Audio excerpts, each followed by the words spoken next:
Pinagpapantasyahan ni Afam ang aking kaibigan. Gusto niya daw ng 3 Dear Madam Native Filipina, meron po akong Afam.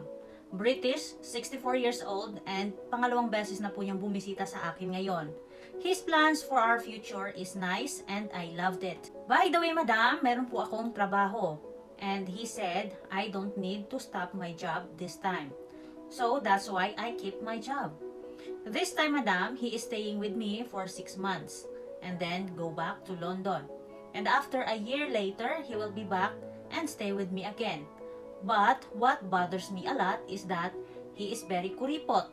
He didn't even give me a cash. But he buys me anything I needed, like food, skincare, and etc.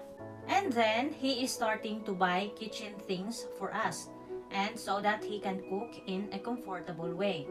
And now, here is another problem. He always fantasizes my friend who also have a foreigner boyfriend, and she is younger than me. He told me that he want that woman with us doing tsuktsakan, and I hate to hear that. And he told me na meron daw mga vloggers dito sa Pilipinas na ginagawa ang ganyang style. But then I replied, sorry, I'm not that kind of woman. And if you like to do that, then just go to Thailand. I told him I can't do that in my whole life. By the way, Madam, I saw him sa Pinya Love. He is a photographer. His name initials starts with letter P and H.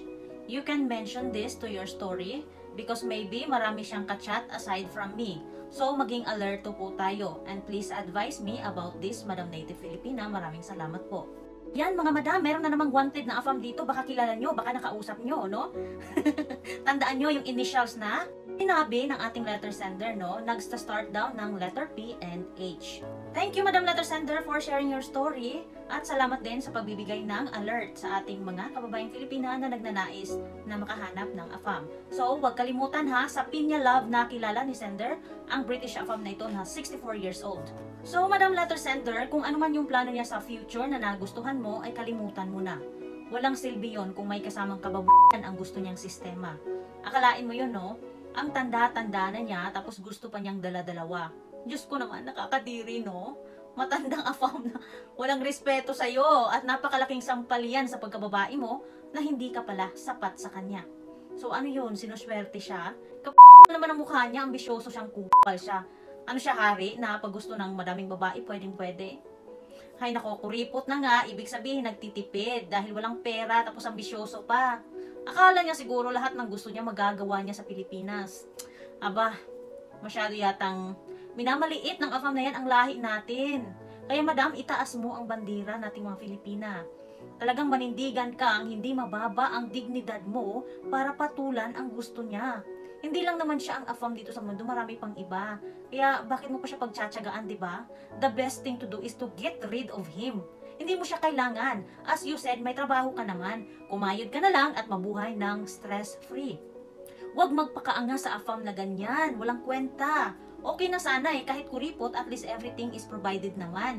Kaya no need na ng perang cash. And besides, may trabaho ka, meaning alam niya din na may pera ka. That's why ayaw kanyang pahintuin sa work mo.